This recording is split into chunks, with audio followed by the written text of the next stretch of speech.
Super athletes aren't built by accident. They train smarter, not just harder, and the secret lies in how they move. Today, you're about to learn the 8 exercises that forge serious strength, power, and resilience. And yes, you can master them too.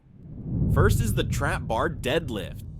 The trap bar deadlift is pure efficiency. It hits your quads, hamstrings, glutes, traps, and core all at once. Plus, it's safer on your lower back compared to a barbell deadlift because the neutral grip keeps the load centered, not dragging you forward.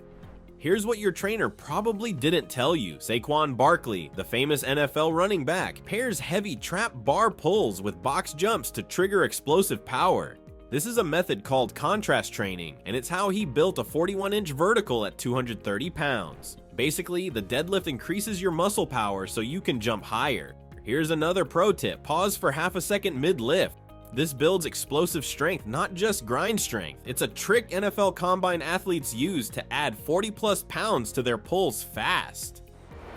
Now, you won't want to miss the next exercise because it's a simple move that quietly builds world-class grip, abs, and total body control. I'm talking about the single-arm farmer's carry, which is also known as the suitcase carry. Olympic athlete Mike Dewar says farmer's carries are grocery training, but single-arm ones definitely take it to the next level. This one's a full-body stability test, hammering your core, shoulders, lats, forearms, and even your obliques hard.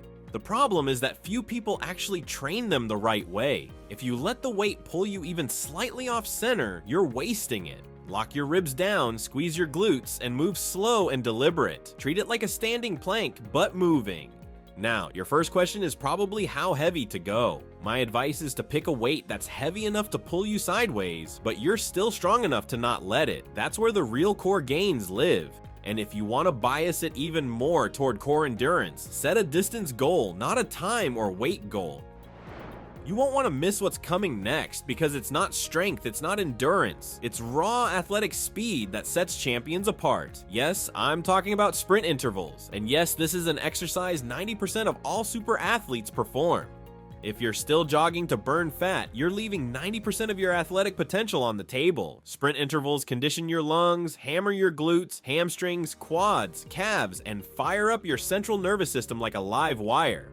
For example, Tyreek Hill, another solid NFL player, trains almost exclusively using sprint intervals for conditioning and speed, with minimal long-distance running. Here's what most people miss. Your goal isn't just to run fast, it's about maximal intent. Sprinting at 70% effort doesn't build explosive power. You should be going all out for short bursts. This is what triggers the adaptations you're actually chasing. Better speed, higher VO2 max, even hormone boosts like natural growth hormone spikes. A pro tip I give my serious clients is to focus on a hard, quick knee drive and keep your body at a slight forward lean around 45 degrees during your acceleration phase. Want even more gains? Sprint on a slight uphill. Even a 3% incline forces pure posterior chain activation, which carries over directly to more deadlift and squat strength. Now let's move it back to the upper body with ring push-ups. Most people think push-ups are basic. Well, rings change that fast and help you train like a real athlete. Regular push-ups hit your chest, triceps, and shoulders. Ring push-ups crush your core, scapular stabilizers, and even your grip strength. Still, you need to master the right form first. If you let the rings wobble too much, you're not building. Control the rings tight to your ribs on the descent, then actively push them apart at the bottom to light up your pecs harder than any barbell bench. Want to turn it into an even bigger shoulder and core monster?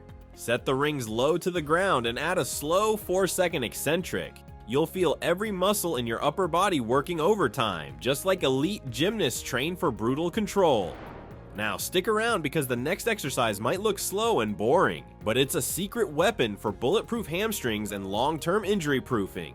The Jefferson Curl is something most lifters skip, and that's why their hamstrings stay tight, their lower backs get wrecked, and their mobility plateaus. The Jefferson Curl is controlled spinal flexion under load. It stretches your hamstrings, calves, glutes, lower back, and even your thoracic spine all at once. Done right, it builds freakish resilience where most people are weakest. That's why athletes around the world, like NHL player Daniel Sprong, are adding it to their programs. Here's something few people actually realize. The magic is in the tempo. Move at a true 5-second descent, vertebra by vertebra, starting from your neck. Rushing it cheats your nervous system out of real adaptation. And here's one more insider tweak for you. If you elevate your toes on a small plate, you'll hammer your calves and posterior chain even harder. It's brutal, but it's totally worth it. Now don't blink, because the next movement is the ultimate single leg strength test that separates athletes from the crowd. Bulgarian split squats will be lighting up your quads, glutes, adductors, core, and even your stabilizers like nothing else. That's why UFC fighter Conor McGregor has shown Bulgarian split squats in his strength training for explosive power and balance. But this exercise is also big in NBA strength programs.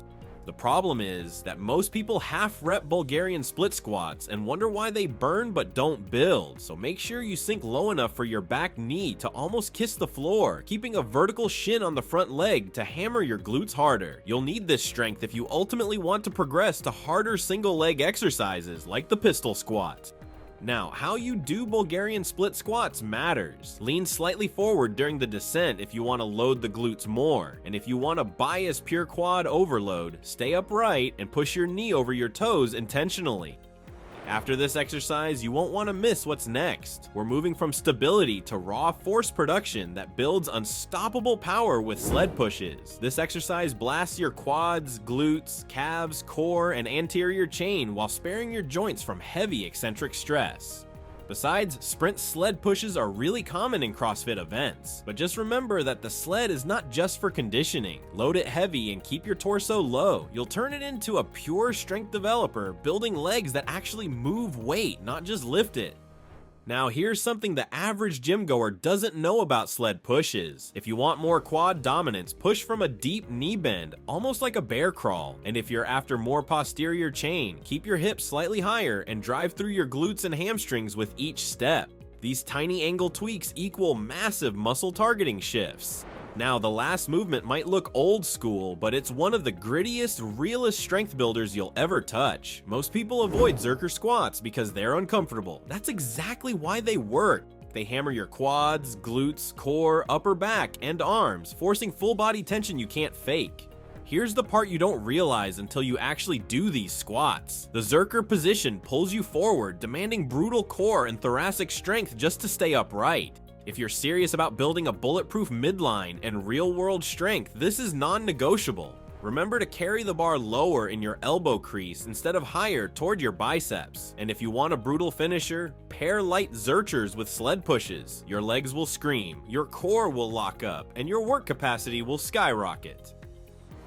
After running through these 8 exercises, you should know that real strength is built under a real load in a real gym. You've got the blueprint, so it's on you to move differently, train smarter, and stack real power where it counts. That said, I'm building this channel one real connection at a time, and every like, comment, and subscribe genuinely helps small creators like me grow. If you got value from this video, you know what to do. Now tell me, what exercise from today are you most excited to try? Drop it in the comments. I read and reply to every single one. See you there.